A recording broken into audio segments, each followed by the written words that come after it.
4차 대유행 확산세가 잠잠해질 기미가 보이지 않습니다. 본격적인 휴가철이 되면 확산세는 더 가팔라질 것으로 우려되는데요. 상황이 이렇다 보니 수도권 거리두기 4단계가 연장될 거란 예측도 나오고 있습니다. 네, 현재 상황 코로나19 브리핑에서 자세하게 알아보겠습니다. 고려대학교 약학대학 김정기 교수 전화로 연결돼 있습니다. 교수님 나와 계시죠? 네, 안녕하세요. 예, 청해부대 확진자 270명이 해외 유입 사례에 포함되면서 신규 확진자가 또다시 역대 최다를 기록했습니다. 일단 지역 발생만 보면 1,533명인데요. 확산세가 언제까지 지속될 거로 보십니까? 일단 말씀하신 것처럼 현재 신규 확진자 규모는 과거 1, 2주 이전의 상황이 반영된 결과라고 볼 수가 있는데요. 예. 일단 수도권에서 4단계 적용된 지 오늘로 한 11일째 되거든요. 근데 수도권 4단계 효과가 이번 주에서 다음 주 정도에 나타날 걸로 예상을 하고 있는데 네. 이번 주 신규 확진자 규모를 보면 확산세가 전혀 줄어들지 않고 있다라고 볼 수가 있습니다. 예. 물론 길게는 이번 주를 넘어서 다음 주까지 결과를 좀 더 지켜보긴 해야 되는데 현재까지 양상을 보면 수도권 4단계의 방역조치 효과가 매우 제한적이지 않나 이런 생각을 하고 있고요. 예. 물론 확진자가 2,000명 이상까지 급증하는 것은 이 4단계 조치가 막고 있는 것으로 볼 수 있는데 만약 다음 주까지 결과가 여전히 현재 진행형으로 나타날 경우에는 지금의 방역 조치를 격상 없이, 그러니까 사실상 셧다운에 준하는 이러한 방역 조치 없이는 지금의 유행은 상당히 오랫동안 지속될 가능성이 높다 이렇게 판단을 하고 있습니다. 예. 네, 당분간은 현재 확산세가 유지 또는 더 악화할 수 있다 이렇게 보고 계시는데요. 방역 당국에서는 이번 주말부터 확진자가 줄 것으로 예상을 했습니다. 이렇게 전망하는 근거 뭐라고 보십니까? 오늘 신규 확진자는 앞서 말씀하신 것처럼 청해부대 양성 확진자를 포함한 수치입니다. 예. 코로나19 최대 확진자가 나오긴 했습니다만 이러한 부분이 있기 때문에 오늘 데이터는 차치하고 어제 역시 코로나19 발생률 최다 확진자를 보였거든요. 예. 네. 방역당국은 어제 오늘까지 결과는 아직 수도권 4단계의 효과가 충분히 반영되지 않았다라고 판단을 하고 있는 것 같고 따라서 이번 주말을 거쳐 다음 주 정도의 수도권 4단계의 효과가 충분히 반영될 것으로 판단을 한다라고 생각을 하고 있습니다. 네. 하지만 개인적으로는 방역당국과 다소 다른 의견을 가지고 있는데 앞서도 말씀드린 것처럼 전문가들이 보통 현재의 확진자 규모는 과거 1, 2주 이전의 상황이 반영된 결과라고 하고 있거든요. 이 부분은 분명히 맞습니다. 근데 과거 1, 2주 중에 보통은 확진자가 통계에 잡히는 기간은 감염 후 수일 내에서 10일 이내가 일반적입니다. 예.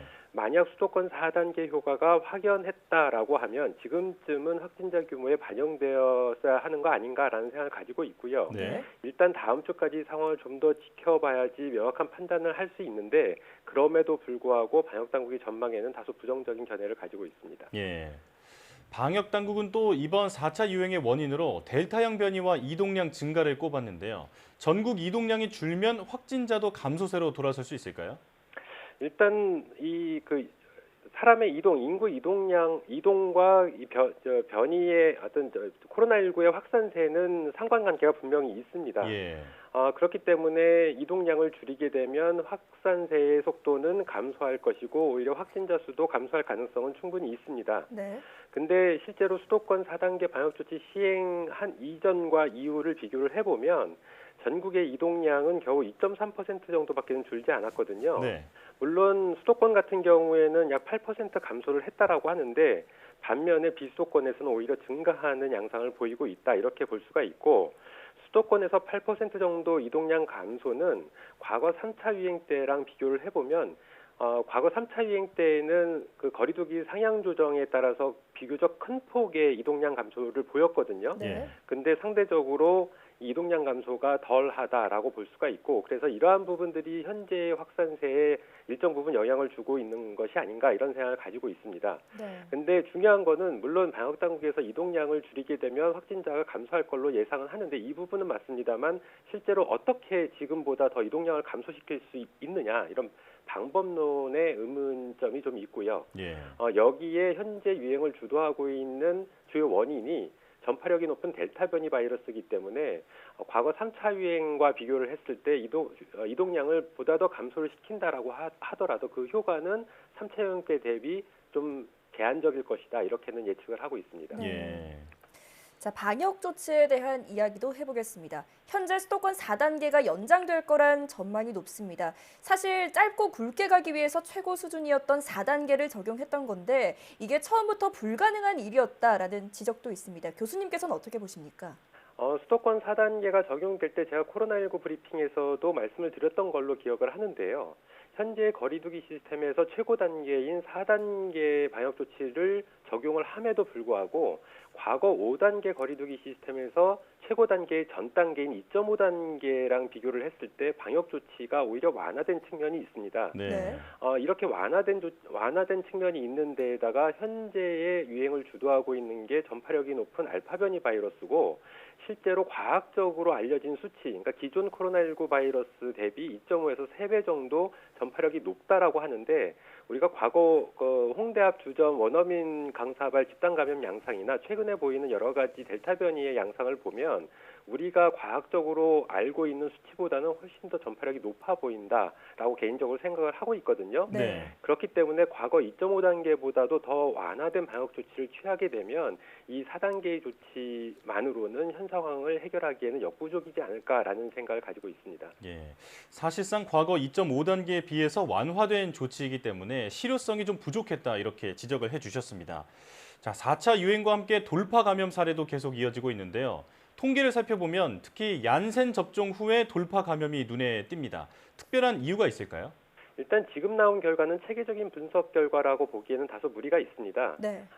그래서 지금 단계에서 화이자나 아스트라제네카 백신 대비 얀센 백신에서 돌파 감염 사례가 상대적으로 높다라고 단정적으로 보기는 어려운 측면이 있는데 네. 그럼에도 불구하고 일단 지금 단계의 결과만을 놓고 보면 일단은 얀센 백신에서 돌파 감염 사례가 보다 많아 보이는 경향성이 있다라고 할 수가 있고요. 이러한 이유에 대해서는 얀센 백신이 일회만 접종을 하는 백신이기 때문이지 않을까라는 생각을 가지고 있습니다. 네. 일반적으로 백신의 경우에는 고농도로 1회 접종하는 것보다는 저농도로 2회 이상 반복 접종하는 게 면역학적 측면이나 아니면 예방 차원에서 보다 효과적이거든요. 따라서 이러한 접종 프로그램 상에서 발생하는 문제가 아닐까라고 조심스럽게 예측을 하고 있습니다. 예. 자, 그런가 하면 아스트라제네카 백신을 1차, 화이자 백신을 2차로 교차 접종 후 심정지됐거나 사망한 사례도 나오고 있습니다. 이 늦은 접종보다는 교차 접종이 낫다라는 게 원래 방역 당국의 입장이었는데 교차 접종의 안전성 어떻게 보십니까? 글쎄요, 일단은 정확한 인과관계가 밝혀져 있지 않기 때문에 교차 접종이 안전성상의 문제가 있다라고 단정적으로 말씀드리기는 어려운 부분이 있습니다. 네.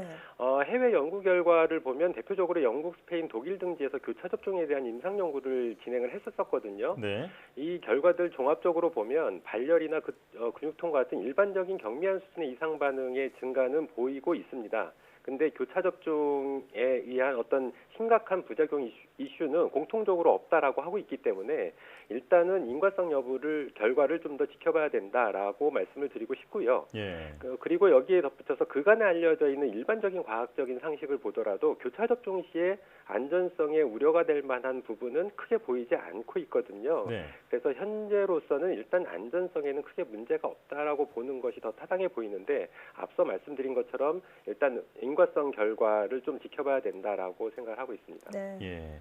자, 오늘도 코로나19 상황 살펴봤는데요. 언제쯤 확산세가 꺾일지 알 수 없는 상황입니다. 방역 수칙을 더 철저히 지켜야겠습니다.